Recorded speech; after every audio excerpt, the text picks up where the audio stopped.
All right, welcome back to the Beast Game Podcast. This is a review for War for the Planet of the Apes. It's directed by Matt Reeves, is written by Matt Reeves and Mark Baumbach. It stars Andy Serkis as Caesar and Woody Harrelson as the Colonel. The synopsis: after the apes suffer unimaginable losses, Caesar wrestles with his darker instincts and begins his own mystic quest to avenge his kind. So it starts off with some text explaining the previous movies. In the first movie, they were trying to cure a disease. That disease mutated and became the simian flu. It affected humans. It also made apes and monkeys smarter. We go off to a forest, and there's a special forces group trying to hunt Caesar. This time around, the special forces are getting help from other apes. They stumble upon an ape camp and attack, but eventually the special forces are overran by a commanding Caesar. Caesar captures a couple of the prisoners. What they want them to do is just to leave the apes alone. And later on, what happens is that the special forces come back, commanded by Woody Harrelson, and what winds up happening is that they kill Caesar's wife, and that kind of sets off another chain of events, and that's where we'll stop. So Matt, what is your view on War for the Planet of the Apes? This movie restored my faith in today's movie generation. Felt it was a superb combination of CGI and I want to emphasize, and storytelling. It was very superb, and I really love this movie. All right, Keith. Damn good film. The story was excellent. I'm hard pressed to find anything negative. I had to watch the film a second time to see if there was anything negative. It was a perfect length. Normally, I'm like kind of looking at my phone, watching something like that. At some point, I was completely riveted by this movie. I broke the immersion when I had to go to the bathroom. Then when I ran back, something horrible had happened, and I'm just like, God damn it. And I'm glad you guys convinced me to watch the Planet of the Apes movies and stuff. Superb acting. Andy Serkis, he deserves an Oscar for his performance. The CG in this movie, for the longest time, I didn't think that the apes were CG. They were perfect. I can't. They were flawless. It was absolutely flawless. There were moments where there was no dialogue at all. When Maurice kind of made a connection with the little girl, just as they picked him up. And there were moments between Caesar, the way he was acting, and how Andy Serkis, he would turn and look at the little girl. You saw all the emotions that was going through that character's mind at that moment. And every character was spot on perfect. Every actor just hit every line. The director was perfect. The cinematography was amazing. And this is a damn good film. All right, so I had made a comment on an unaired podcast that this might be the first movie that I may give a 10, just because of how much I liked the second movie, which I think is a perfect movie. So even though I really liked this movie, it was a little disappointing for me. It's mainly the writing for me and the screenplay. They play off of a lot of ideas that are touched on in several other movies. What I was expecting based off of the second movie was Black Hawk Down or Saving Private Ryan, and the war that we got was pretty small scale. The movie needed Koba because Koba is an equal to Caesar, and Woody Harrelson's character maybe is not that equal. The movie starts off fine. I like a lot of the concepts that it tried to touch on, but I think some of the execution is not as good as it could have been in order for this movie to have a 10 attached to it. The CG is fine. Andy Serkis is great. Woody Harrelson's character is okay. There was a lot of times that when I was looking at the CG, it is like looking at natural animals. The motion capture, the mouth movements, the way that the characters move seem realistic. There's always that uncanny valley feeling in a movie. This one just does away with that concept. I get what the writers were trying to do. There's a lot of symbolism. There's a lot of religious iconography with Caesar and how Caesar is supposed to be sacrificing himself for the greater good of his people. I just feel that this movie could have done better. The writing depends on a lot of basic movie tropes, and I can touch on some of those later. because the movie started out fine, and kind of somewhere towards the middle of the movie where it starts to become a Steven Spielberg movie, I started having some issues with that. And again, I like the Huh? movie. I'll Well, check it out. the introduction of the little girl, Nova. yeah, is when it started to become a Steven Spielberg movie.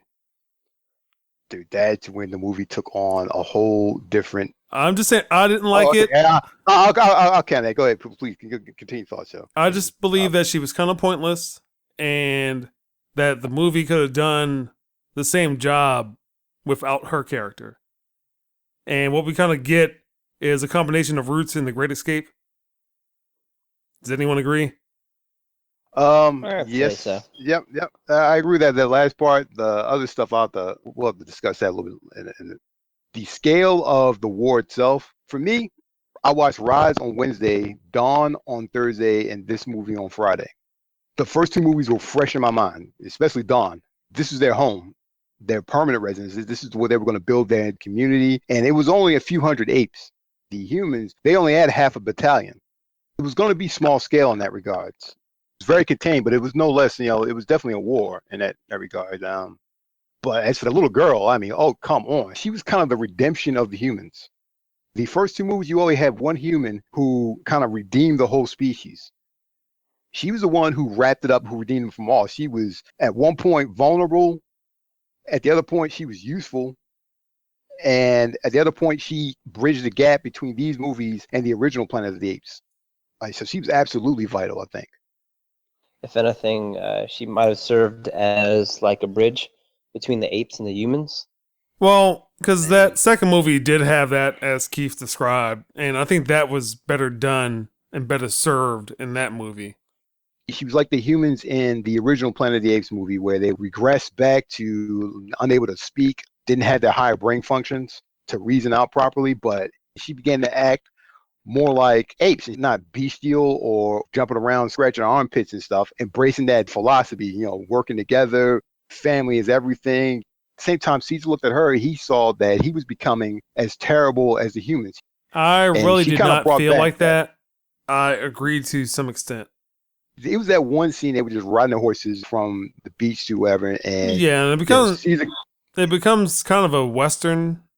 So that's kind of the revenge plot that kind of kicks in. He's out for vengeance, and he's feeling all that hate inside of him, and he's just going with it. And the little girl pops up every time he sees her, and them interacting with her. He's just looking at her like, "Why did I do that? She's not bad. She's not a bad person. Like, how can I hate everything?" And there was no judgment from anybody towards him. When we get to the third act, she's one of them.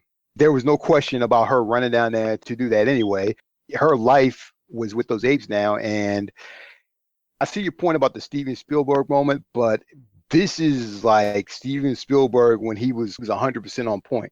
I agree to some I'm extent. gonna call it Matt Reeves. Like Matt Reeves did a Steven Spielberg better than Steven Spielberg did it. So I have two questions. The first question is, how did everyone feel about Woody Harrelson's character? From the original teaser trailer, I thought it was gonna be awesome. Then the subsequent trailers, when he kind of like, it's too personal, I was thinking he was gonna be a cartoon villain. But that conversation between him and Caesar, like, I understood his character completely at that point. And he wasn't evil. He was insane. The world was completely jacked. And he took the guilt that he had and he just turned it into something like, this is a holy mission for me. This is the way things were, and this is the only way I can justify it. Matt. I think the one thing I liked about this movie is that you could see it from both sides and feel sympathetic to one or the other, where other movies it's like so one-sided. So I mean, even though I understood Woody Harrelson's character and why he was justified doing what he was doing from his point of view, he did a great job, and if they were to cast him anyone else but him, I don't think they would have got it right, not like him. Well, I liked his Definitely. character probably up until the middle part of the movie. And I think Gary Oldman was a better antagonist in the second movie. And what happens to Woody Harrelson's character is the easy way out, and I did not like that. I can see your point in that, but when I saw it, it was that the humans were doomed from the get-go. When his end came, it served more for Caesar than it did for him. At the same time, his character kind of stayed true to what it was. The Hollywood way to do it would have been for some big fight scene, Man versus Ape or something like that. But in this case, Some Michael Bay type stuff. pretty much. And in this case, it wasn't that at all. It was like it was pure chaos going down, and the first casualty of that chaos was him. He was ended by the very thing that he feared the most. All right. So my next question is, this is one of the issues I had with the movie, but how did everyone feel about the bad ape? I thought he was I liked hilarious. I thought he was I thought it was a bad ape. I think another thing that I liked about this movie is typically when movies try to introduce new characters, they get it wrong, especially when it comes to characters who have a little bit of humor to them. Because, like, all right, he's funny, but what the hell is his purpose? For example, Jar Jar Binks. That's kind of how I felt about the bad ape character. However, I mean, Really? he Nah. did serve a purpose as far as giving direction to the group. None of it felt forced. Oh, he's a guy. They keep throwing him in there. Jar Jar Binks. I don't like this guy. He was funny. He did provide comic relief, and he interacted with characters well. You felt that he had been an interest in, other than like he just had to do it. Well, I think the Pretty role of his character was to show someone that is shell shocked. If you take this as being a war movie, that Bad Ape, Rain Man is shell shocked, and everyone else is just looking at him. Wow, that's terrible. His shell shock was completely different. So his story was that he was in a zoo and humans got sick, so the simian flu spread to him.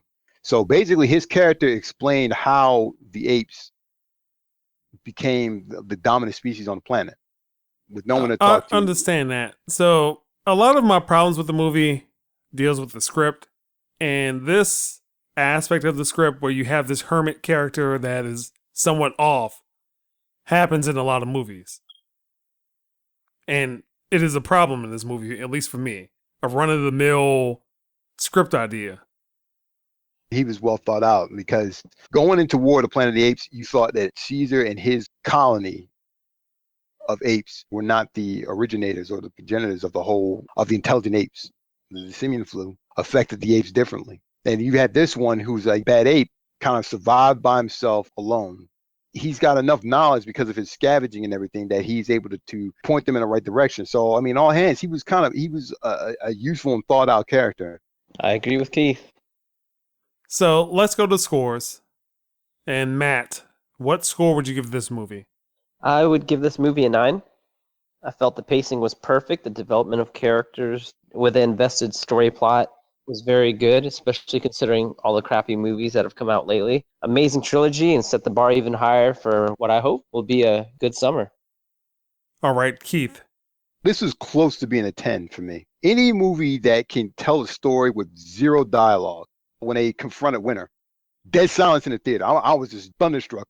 The scenes where they were just riding with that little girl and they were traveling, and it was a well told story. And the CGI, the cinematography, this is as close to 10 as I can get it, but it's not perfect. Definitely like negatives in here, but I'd be hard pressed to find them. So I give this a 9.5. Okay, that is a pretty high score. So That's real. I'm just going to start off with my score first. I'm going to give this movie an 8. I really like the second movie. That second movie is awesome.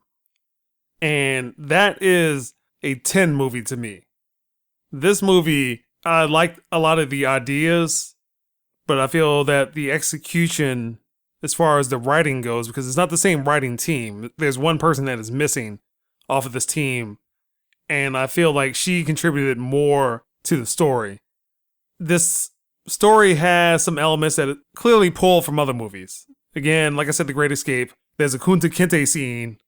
I just feel that some of that stuff did not need to be in the movie, and that where the movie could have gone from the second movie had so much potential, but again, I gave it an 8. So I'm not saying it's a bad movie. I'm just saying that I expected more. And that's the Beast Game Podcast. You can find more of our podcasts at beastgame.com, iTunes, Google Play, Stitcher, TuneIn, iHeartRadio, Twitter, and YouTube.